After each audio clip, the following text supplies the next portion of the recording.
G'day YouTube, I'm NecroArcanistXIII in association with Banner 1569, bringing you my top 10 Devil May Cry boss battles list. Sorry this took a while, I've been really crook lately and school's a bitch. Anyway, just a few heads ups for those who haven't seen my previous top list, 15 favourite boss battles of all time. Instead of ordering each entry with favouritism, each entry is in alphabetical order for reasons of obsessive compulsiveness. Despite there being 10 official entries, I will add honourable mentions that just did not make the final cut. Also, none of the gameplay footage is my own. I downloaded the footage for each segment from YouTube, so I give all credits to the original uploaders of each video. Special shout out to Seraphim17 for his gameplay footage. I don't really know the guy or anything, but most of my Devil May Cry clips actually came from his channel, so I thought it would be nice to mention him. So yeah, and finally, possible spoiler alert.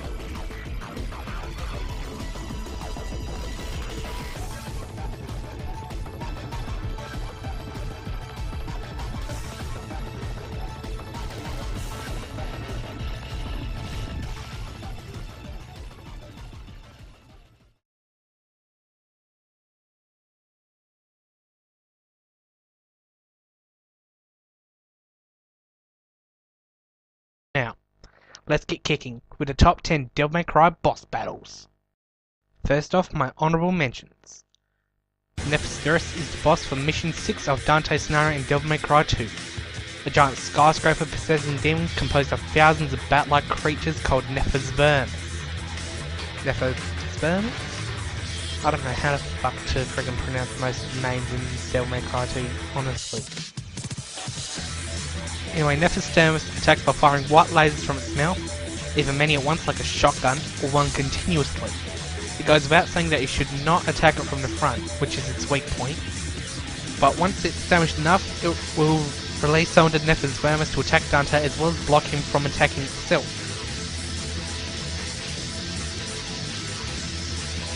After Necroarcanist is defeated, the severed head, Necroarcanist, will begin floating around firing more lasers, and this time around it can also create a floating laser beam that directs at Dante. Go for the spine sticking out the back of the head and you'll eventually take it down.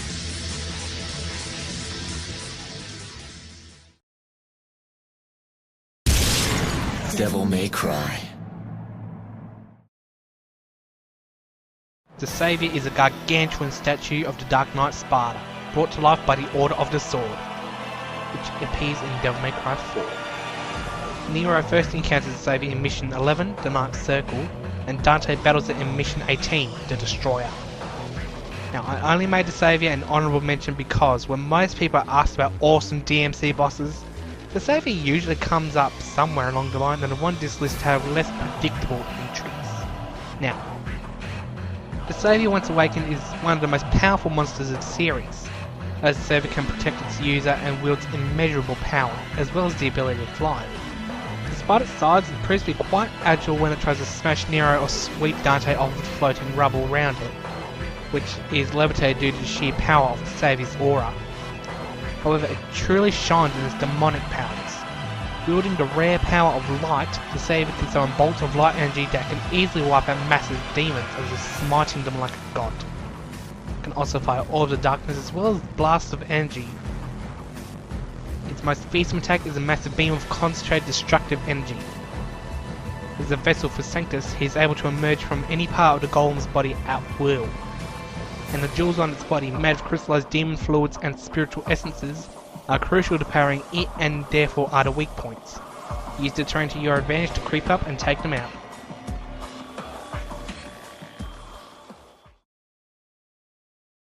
With both of those out of the way, let's get on with the main list. Devil May Cry. Angelo Credo is the knight first seen in the introduction cinematic of Devil May Cry 4, participating in one of the Order of the Sword sermons. After Dante attacks and kills Sanctus, Credo orders his soldiers to attack as he escorts his sister Kyrie to safety. In Mission 8, Profession of Faith, Credo appears to intercept Nero and reveals himself to have taken part in the Ascension ceremony, taking on the form of an angel-like demon to face off against the half-demon. Nero eventually defeats him and absorbs part of his shield, forcing Credo to revert to his human form. But before Nero can move in and kill Credo, the battle is witnessed by Kyria, and in the confusion, Agnes kidnaps him. Unaware of the twist, Credo openly rebels against the Order to save his sister. Prior to the Ascension ceremony, he was the captain of the Holy Knights of the Order of the Sword, which he quickly achieved with his superior swordsmanship, and this skill has been vastly improved with his demonic powers. After being ascended, Credo gains great demonic powers, as he is able to teleport, fly, despite only having one wing, conjure golden spears to throw at great speeds or surround an opponent, create powerful fissure slashes with the use of his sword, and his Aegis shield is indestructible. As with any Nero boss, using the aerial buster when he's most vulnerable is the best way to take him down as quickly as possible. As you wait for that moment, evade his quick, powerful attacks and rush him when his back is turned.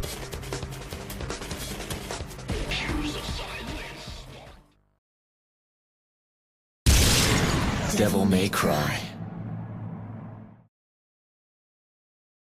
Argo Sax to Chaos serves as the final boss of Devil May Cry 2.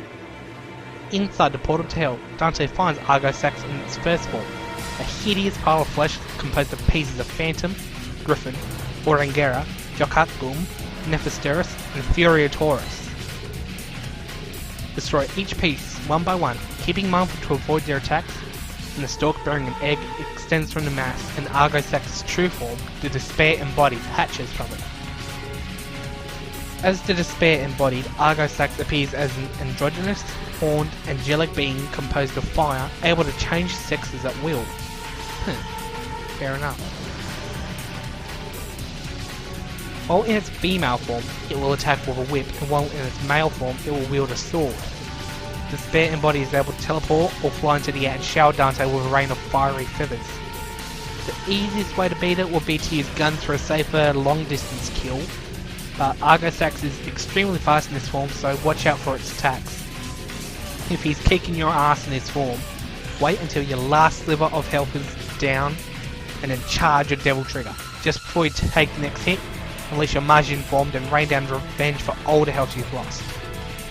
All in all, a rather unique final boss in terms of design. It's not often you get a video game character that's able to change their sex at will.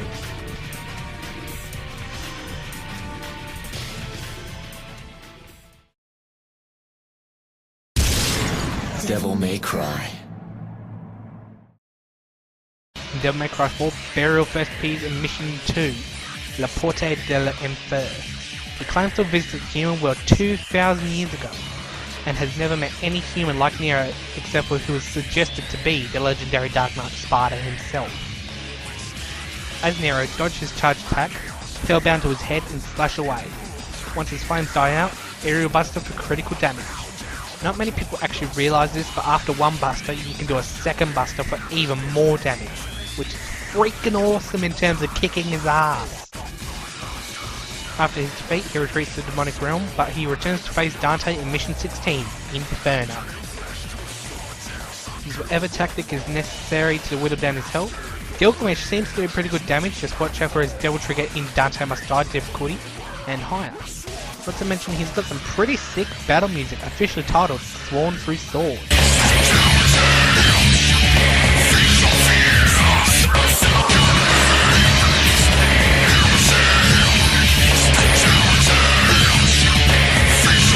After Beryl is defeated, Dante takes the Lucifer Devil Arm and destroys the Hellgate from which Beryl emerged. I'll roll with some rather interesting dialogue during the cutscene. Have a look.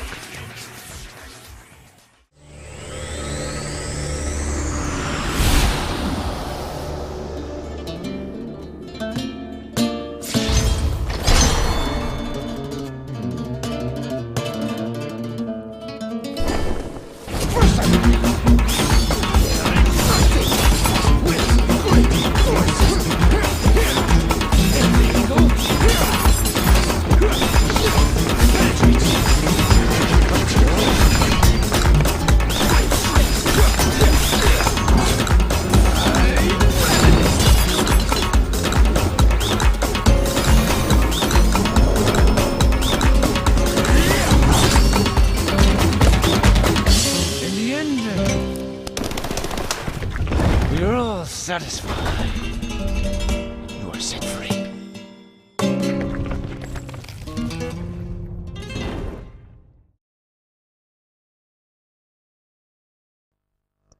Fair enough.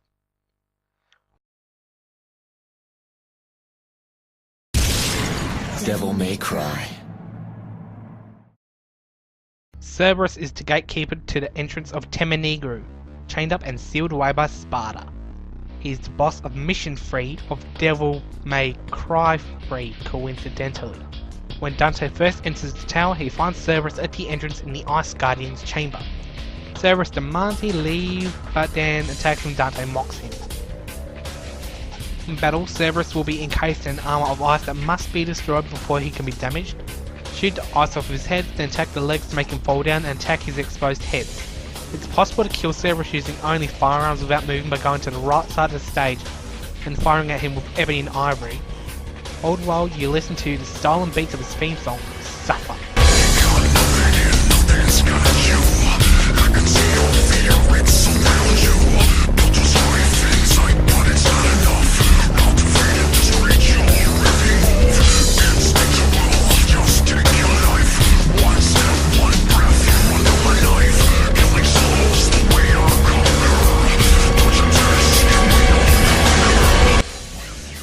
After being defeated, Cerberus will willingly relinquish his soul to Dante as a devil arm, aka in the form of triple nunchucks.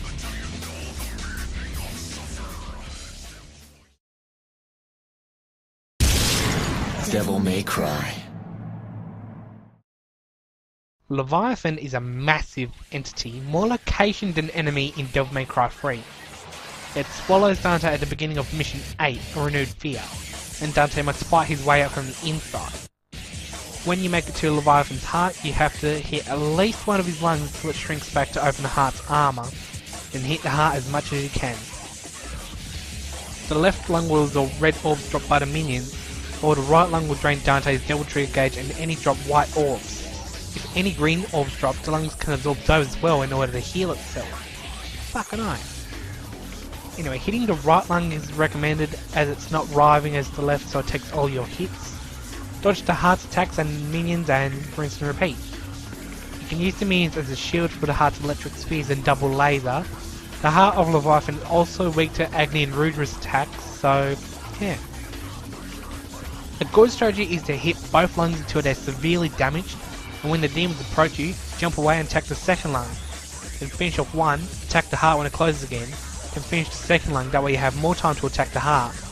Because you may finish the second lung with firearms and as such stay close to the heart.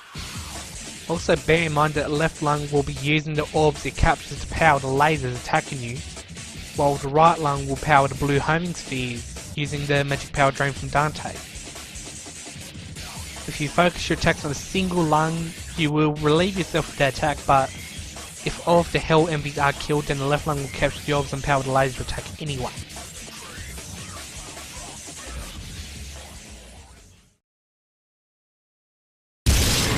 Devil May Cry. Mundus the Demon Emperor is the final boss of the first Devil May Cry. The first phase of the battle is somewhat simple. Float around, dodge attacks, shoot everything you can.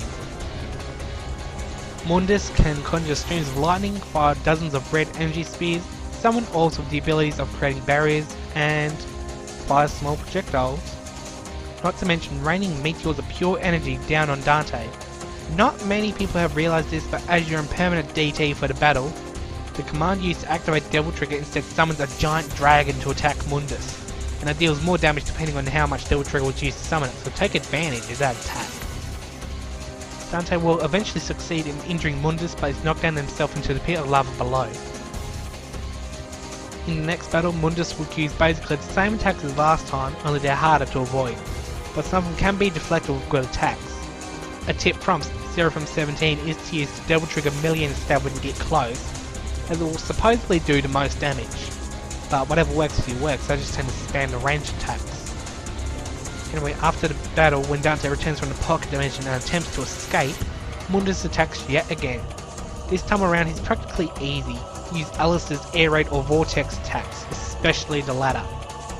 But I can pull off air raids a lot quicker than vortexes, and a full Devil Trigger bar's worth of air raids or vortexes can knock off half to 2/3 of his life. Again, whatever works for you works. After you beat Mundus, then Trish appears and empowers Dante. All you have to do is activate Devil Trigger and... Jackpot!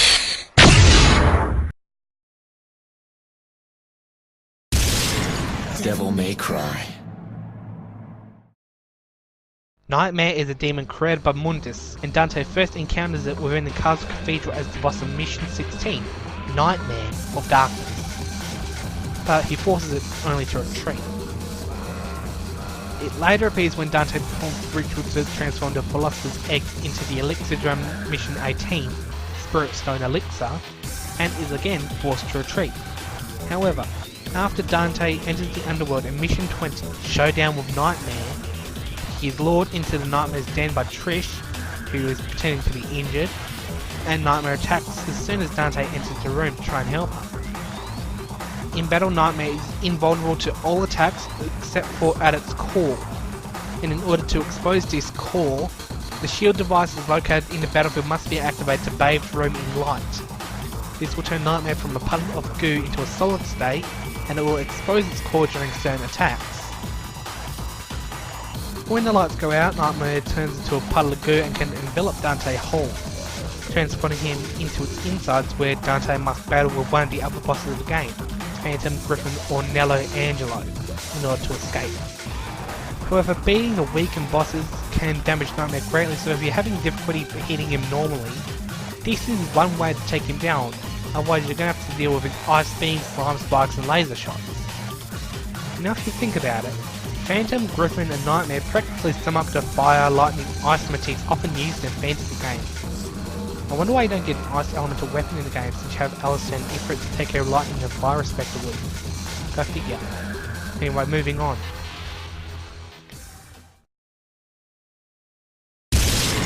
Devil May Cry. Phantom is a boss character encountered in Devil May Cry during Mission 3, Destroyer of Ardor, and Mission 8, The Legendary Knight Return, and in Devil May Cry 2 during Dante's Mission 14, Lucia's Mission 10, and the Battle of Argisax Chaos at the end of the game. Phantom uses a variety of attacks during his boss fights. He has the ability to release fireballs from his mouth, called Dead Souls to attack Dante in the form of flame pillars, and is able to leap great distances. He often attempts to jump on Dante and crush him with his weight, and Phantom is also able to unwind a long scorpion-like tail from his back, which he can use to strike or swap at Dante. When the tail is not being used, it is curled up in the appearance of a spider's abdomen. Being composed of mainly stone and volcanic rock, Phantom's only two weak points are his face and his back. When damaged enough, Phantom can also shoot lavas from his back, much like a volcano. The easiest way to defeat Phantom in Devil May Cry 1 is with Alistair's Air Raid. Flying high will keep you above most of his attacks while dealing high damage, but if you don't have Air Raids, I find he's much harder. Focus on dodging his attacks and getting in small 2 to 3 hit combos to his face when he pauses. It takes a long time to defeat him this way, but it's the safest method so far. Alternate strategies include standing on Phantom while his tail is uncurled, which will help avoid most of Phantom's attacks, slicing or shooting quickly down. This is easily accomplished with Air Hike. Another strategy involves timing one's hits perfectly to reflect the main Magma Ball strike back to Phantom. But that's very, very difficult and should be used with caution. All in all, the first ever Devil May Cry boss, non-chronologically speaking of course, pretty much sums up the crushing difficulty of the game.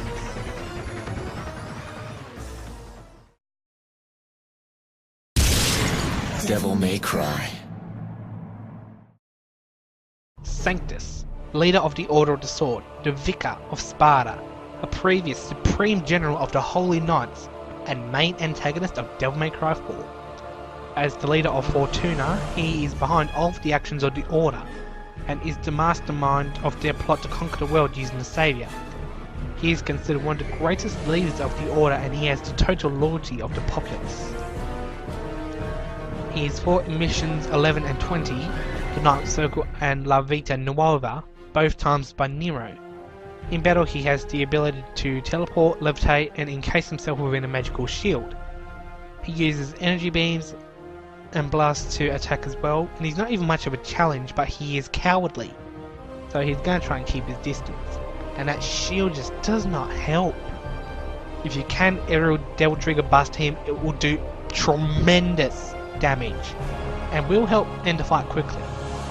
His fully powered form, Sanctus Diabolica, is fought within the Saviour's heart, and in this form he is fused with all the fiendish powers of hell, and he resonates with the sword of Sparta that he wields, amplifying his power.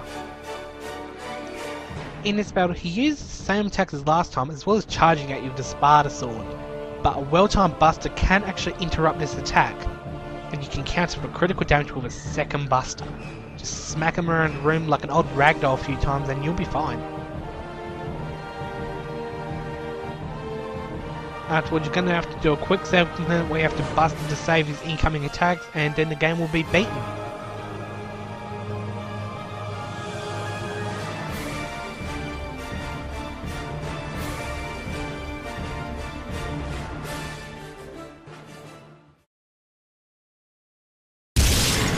Devil May Cry. Virgil, or his corrupted form Nello Angelo, are the bosses of Mission 4, 11 and 17 of Devil May Cry 1, the Black Knight, Fate and part of Memento, respectively, and Missions 17, 13 and 20 of Devil May Cry 3. I don't know if they actually have names, I can't remember. It's been a while since I played that game. Anyway, as Nello Angelo in Devil May Cry 1, he copies Dante's swordplay to a degree, using Stinger, High Time and Helmbreaker, but he can also teleport around and cast energy bolts at Dante. And in later battles he can begin casting summon swords, which are a pain in the ass to dodge. However, as himself in Devil May Cry 3, Virgil is far more dangerous with his unique combat style, Dark Slayer. On top of being highly skilled with the Yamato, Virgil can cast summon swords, teleport and even rip holes in the fabric of space and fucking time to damage Dante. In the second phase, Virgil has his own pair of Beowulf gauntlets for martial arts moves, and he can use Devil Trigger. In the final battle, he wields the Force Edge along with Yamato for improved damage. Avoiding all of these little tricks in both games can be a real pain, but after a while his movesets are pretty predictable.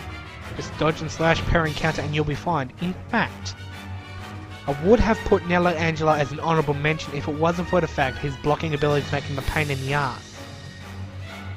I can easily take down Nello Angelo in the first two fights by repeatedly stingering him when he goes to attack, followed by an air raid when he gets a little too close for comfort.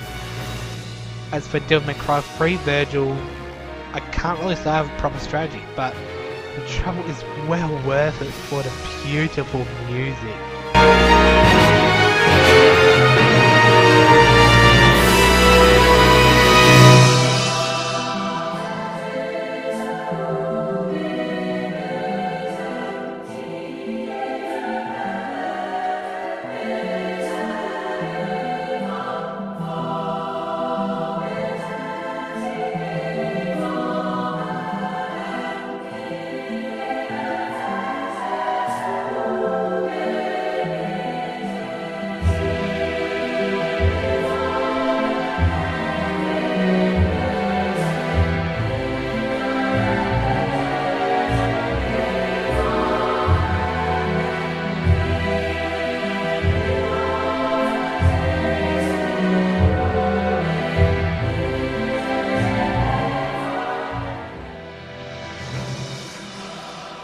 So, there you have it, my top 10 Devil May Cry boss battles.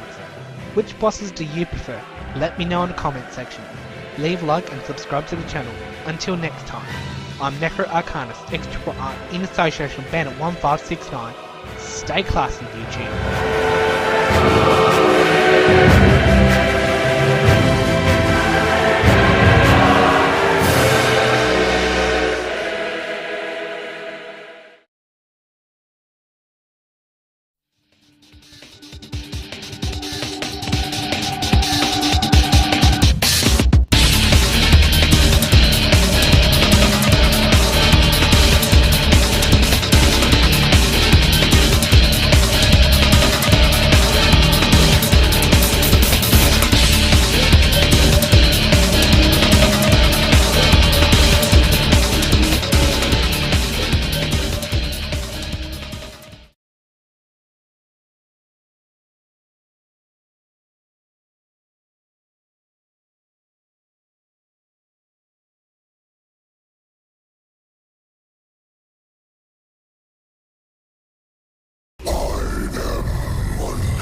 asshole!